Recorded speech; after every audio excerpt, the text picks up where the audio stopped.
Harcèlement, suicide, une association d'agents et de personnel tire la sonnette d'alarme dans les lycées.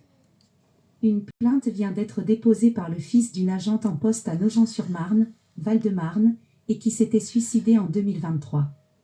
Une association a recensé une trentaine de cas de harcèlement moral en Île-de-France parmi les personnels de restauration et les agents d'entretien. Les agents des lycées franciliens tirent la sonnette d'alarme. Ils dénoncent le harcèlement et les conditions de travail dans plusieurs établissements de la région. Après un suicide et plusieurs tentatives documentées ces dernières années, ils ont créé une association pour défendre les victimes exerçant dans une partie des 470 lycées d'Île-de-France. 4 plaintes ont déjà été déposées. 30 agents, note de la rédaction, sur près de 9000, issus d'établissements différents ont témoigné de situations qu'ils qualifient de harcèlement moral, indique Éric Gérardin, président de l'Association de défense des intérêts des personnels techniques et d'entretien du Conseil régional d'Île-de-France, ADIP-CRIF, et lui-même victime de harcèlement dans le Val-de-Marne. Ce responsable indique ainsi avoir été puni à son retour d'un congé maladie. Du jour au lendemain, on m'a donné des charges subalternes, j'étais chronométré dans mon travail, j'étais suivi tous les jours, se souvient-il. 3 tentatives de suicide documentées.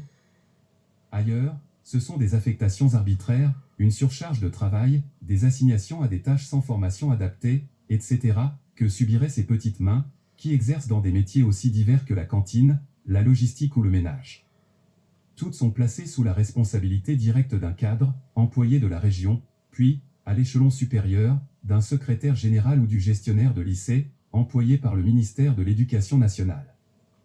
Dans certains cas, ce climat pesant s'est traduit par des drames. L'association a retrouvé trace de 3 tentatives de suicide documentées dont au moins une a conduit à la mort. Ces personnes sont passées à l'acte sur leur lieu de travail, ce qui est révélateur, poursuit Éric Gérardin. Nous travaillons sur une dizaine d'autres tentatives mais nous ne disposons pas de preuves irréfutables d'un lien avec le milieu professionnel. Le cas le plus emblématique date de mars 2023 quand Roseline, une agente d'entretien de 58 ans d'un lycée de Nogent-sur-Marne, Val-de-Marne, s'est suicidée après des mois de souffrance. Je vais me jeter dans la Seine. Son fils vient de déposer une plainte avec constitution de partie civile pour mise en danger d'autrui, harcèlement moral et provocation au suicide suivi des faits. J'ai vu son état se dégrader au fil des mois, se souvient Willem, âgé de 23 ans. Elle avait des problèmes avec sa supérieure depuis plusieurs années. Les choses se sont accélérées lorsque cette dernière a rédigé un rapport professionnel négatif. Ma mère s'est effondrée. Elle a obtenu un arrêt maladie car elle ne s'en sortait plus.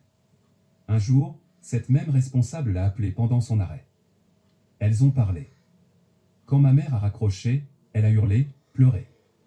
Elle m'a dit, c'est fini, je vais me jeter dans la Seine. J'ai tenté de la rassurer du haut de mes 19 ans. Mais je n'ai rien pu faire. À l'époque, une enquête administrative avait relevé des dysfonctionnements. En novembre 2024, un salarié, travaillant pour le secteur privé, s'était, lui, pendu dans un local de la cantine du lycée Charles de Gaulle de Poissy, dans les Yvelines. Un sujet pris très au sérieux par la région. S'il est difficile de pointer la responsabilité directe du conseil régional dans ces dossiers et si chaque cas intègre forcément une dimension intime, l'association relève un problème global dans la prise en charge des alertes, à 90%, ces faits sont l'œuvre des proviseurs ou des secrétaires généraux de lycée, analyse l'association. Mais en étudiant tous les cas qui nous ont été rapportés, nous sommes arrivés à la conclusion que la cause des problèmes est systémique et institutionnelle. Les dispositifs fondamentaux de prévention du Conseil régional ne sont pas mis en œuvre et les moyens sont insuffisants. La région a pourtant adopté un certain nombre de mesures depuis plusieurs années. Des équipes sont mobilisables en urgence en cas d'incident dans un établissement et, selon le Conseil régional, un référent prévention a été nommé dans chaque lycée. Nous avons également doublé le suivi médical avec des médecins et des psychologues supplémentaires, indique-t-on. C'est un sujet très suivi, que nous prenons très au sérieux.